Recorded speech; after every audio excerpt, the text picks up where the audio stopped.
Many years ago, I spoke of one who took his example from the Savior, one who stood firm and true, strong and worthy through the storms of life. He courageously magnified his priesthood callings. He provides an example to each of us. His name was Thomas Michael Wilson, the son of Willie and Julie Wilson of Lafayette, Alabama. When he was but a teenager, and he and his family were not yet members of the church, he was stricken with cancer, followed by painful radiation therapy, and then blessed remission. This illness caused his family to realize that not only is life precious, but that it can also be short. They began to look to religion to help them through this time of tribulation. Subsequently, they were introduced to the church, and eventually, all but the father were baptized. After accepting the gospel, young brother Wilson yearned for the opportunity of being a missionary, even though he was older than most young men when they began missionary service. At the age of 23, a mission call came for him to serve in the Utah Salt Lake City mission.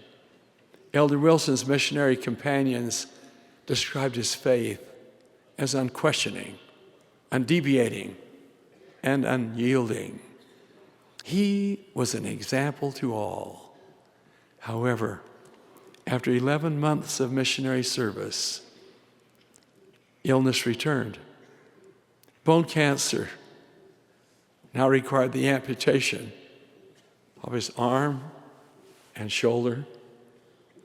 Yet he persisted in his missionary labors. Elder Wilson's courage and consuming desire to remain on his mission so touched his non-member father that he investigated the teachings of the church and also became a member. I learned that an investigator whom Elder Wilson had taught was baptized, but then wanted to be confirmed by Elder Wilson, whom she respected so much. She, with a few others, journeyed to Elder Wilson's bedside in the hospital. There, with his remaining hand resting upon her head, Elder Wilson confirmed her a member of the Church of Jesus Christ of Latter-day Saints. Elder Wilson continued month after month his precious but painful service as a missionary. Blessings were given, prayers were offered. Because of his example of dedication, his fellow missionaries lived closer to God. Elder Wilson's physical condition deteriorated. The end drew near, and he was to return home. He asked to serve but one additional month, and his request was granted. He put his faith in God, and he, whom Thomas Michael Wilson silently trusted, opened the windows of heaven and abundantly blessed him. His parents, Willie and Julia Wilson, and his brother Tony, came to Salt Lake City to help their son and brother home to Alabama. However, there was yet a prayed for, a yearned for blessing to be bestowed.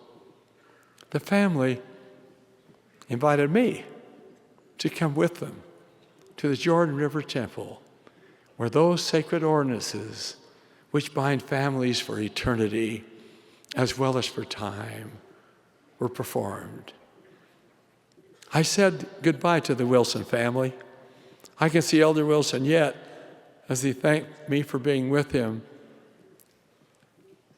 and being with his loved ones.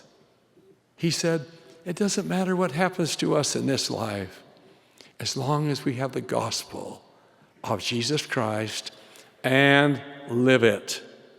It doesn't matter whether I teach the gospel on this or the other side of the veil, so long as I can teach it."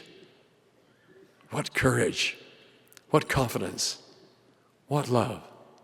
The Wilson family made the long trek home to Lafayette, where Elder Thomas Michael Wilson slipped from here to eternity. He was buried there with his missionary tag in place.